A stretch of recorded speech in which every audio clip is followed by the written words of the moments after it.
السلام علیکم ناظرین۔ مصیبت آنے سے پہلے یا نہ آئے اس کے لیے ہمیں کیا کرنا چاہیے؟ اس کے لیے حدیث کچھ اس طرح سے ہے جو کہ جامعہ ترمذی کی ہے۔ عبداللہ بن خبیب رضی اللہ تعالیٰ عنہ نے اس حدیث کو راوی کیا ہے۔ کہتے ہیں کہ میں نے حضور صلی اللہ علیہ وآلہ وسلم سے پوچھا کہ اللہ کے رسول، میں کیا پڑھوں اپنی حفاظت کے لیے؟ اور اتنی چھوٹی چھوٹی دعائیں ہیں کہ سبحان اللہ، لیکن ہم یہ نہیں کرتے۔ اور اللہ نہ کرے آپ کو شوگر ہو جائے یا پھر بی پی آپ کا بڑھ جائے تو ڈاکٹر کہتا ہے صبح میڈیسن کھانی ہے آپ نے، شام کو کھانی ہے۔ اب چاہے میڈیسن کڑوی ہو یا پھر مہنگی ہو، لیکن وہ آپ کو ہر حال میں کھانی ہے۔ کیوں؟ کیونکہ اگر آپ میڈیسن نہیں کھائیں گے تو اس سے کیا ہوگا کہ آپ کا جو ہے بی پی بڑھ جائے گا یا شوگر جو ہے وہ کنٹرول نہیں ہوگی۔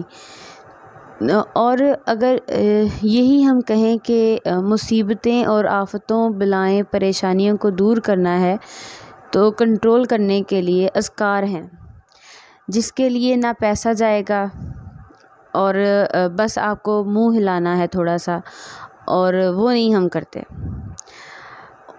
اچھا، تو انہوں نے کہا کہ اے اللہ کے رسول صلی اللہ علیہ وآلہ وسلم، میں صبح اور شام کے معاملے میں حفاظت کے لیے کیا پڑھوں؟ تو نبی کریم صلی اللہ علیہ وآلہ وسلم فرماتے ہیں کہ ہر صبح اور شام مطلب شام یعنی مغرب والا جو ٹائم ہے وہ رات نہیں، تم 3 بار جو ہے وہ سورہ اخلاص، سورہ فلق اور سورہ ناس پڑھ لیا کرو۔ کون سی سورہ ہے؟ سورت نمبر 112، 113 اور 114۔ تو اللہ تعالیٰ تمہاری جو ہے ہر پریشانی سے آپ کو بچائے گا اور آپ کے لیے اللہ کافی ہو جائے گا۔ وہ پوچھ رہے ہیں میں کیا کروں اگر کوئی پریشانی آ جائے؟ تو آپ صلی اللہ علیہ وسلم کیا کہہ رہے ہیں؟ آپ سلیوشن پیش کر رہے ہیں کہ تم یہ 3 بار پڑھا کرو۔ کیا پڑھا کرو؟ سورہ اخلاص، سورہ فلق اور سورہ ناس، جو کہ قرآن پاک میں ایک کے بعد ایک سورہ ہے 30ویں پارے میں۔ تو تمہارے لیے اللہ پاک کافی ہو جائے گا مصیبتوں کے لیے، تکالیف اور پریشانیوں اور بلاؤں سے نجات کے لیے۔ اچھا دیکھیں کتنی چھوٹی سورہ ہیں اور تقریباً ہر انسان کو یہ صورتیں یاد ہوتی ہیں، لیکن ہم اتنی لاپرواہی برتتے ہیں، اتنی لاپرواہی کرتے ہیں کہ کوئی مصیبت آ جائے اور کوئی ہم سے کہے نا کہ ایک ٹانگ پہ کھڑے ہو کے آپ نے جو ہے وہ 11 بار سورہ یاسین پڑھنی ہے، آپ نے چھت پہ کھڑے ہو کے ایک ٹانگ پہ آپ نے یہ پڑھنا ہے، یہاں تک کہیں کہ آپ نے قرآن پاک کو الٹا پڑھنا ہے، تو ہم وہ بھی کرنے سے گریز نہیں کرتے۔ لیکن یہ جو چھوٹی چھوٹی صورتیں ہیں، یہ چھوٹے چھوٹے اذکار ہیں، ان کو ہم پڑھنے سے اتنا گریز کرتے ہیں کہ اتنا چھوٹا سلیوشن ہے اس کو نہیں ہم کریں گے۔ سلیوشن کیا ہے کہ آپ نے صبح شام 3 بار سورہ اخلاص، سورہ ناس اور سورہ فلق پڑھنی ہے۔ صحابی رضی اللہ تعالیٰ عنہ کیا پوچھ رہے ہیں کہ میں کیا کروں؟ آپ صلی اللہ علیہ وسلم فرما رہے ہیں کہ تم یہ 3 صورتیں 3 بار، یہ 3 صورتیں 3 بار صبح و شام پڑھ لو تو آپ کے لیے اللہ کافی ہو جائے گا۔ اور ان سے بہتر کوئی چیز جو مانگنے والی نہیں ہے۔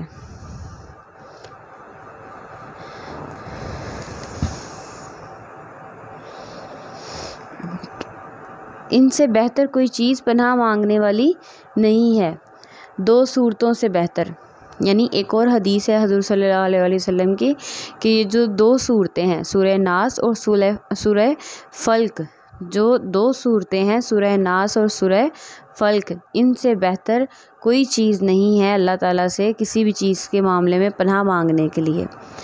جب آپ صلی اللہ علیہ وآلہ وسلم بیمار ہوئے تو آپ نے خود بھی یہ 2 صورتیں پڑھیں۔ کون سی صورتیں؟ سورہ فلق اور سورہ ناس۔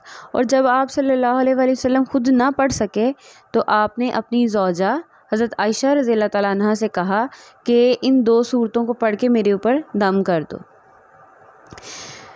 آپ صلی اللہ علیہ وآلہ وسلم پہلے کچھ دعائیں پڑھ کے حضرت امام حسن علیہ السلام اور حضرت امام حسین علیہ السلام کے اوپر دم کیا کرتے تھے تاکہ انہیں نظر نہ لگے. لیکن صحابہ رضی اللہ تعالیٰ عنہ کہتے ہیں کہ جب یہ 2 صورتیں یعنی سورہ ناس اور سورہ فلق نازل ہوئیں تو آپ یہ صورتیں پڑھ کے دم کرتے تھے. بخار آیا، بیمار ہوئے تو آپ نے یہ پڑھا، بچوں کو نظر نہ لگے تو آپ نے یہ صورتیں پڑھی، آندھی یا طوفان آئے تب بھی یہ 2 صورتیں پڑھتے، جادو ہوا تب بھی یہ 2 صورتیں پڑھیں. کتنی عظیم اور اہم صورتیں ہیں یہ. لیکن ہمارا رویہ کیا ہے؟ کچھ بھی ہو جائے پہلے ہم دنیاوی حل ڈھونڈنے کی کوشش کرتے ہیں، دنیاوی طریقوں کی طرف جاتے ہیں، پھر اسلام کی طرف بعد میں آتے ہیں. چوٹ لگ جائے تو ہم کیا کرتے ہیں؟ جلدی سے بینڈیج کیا.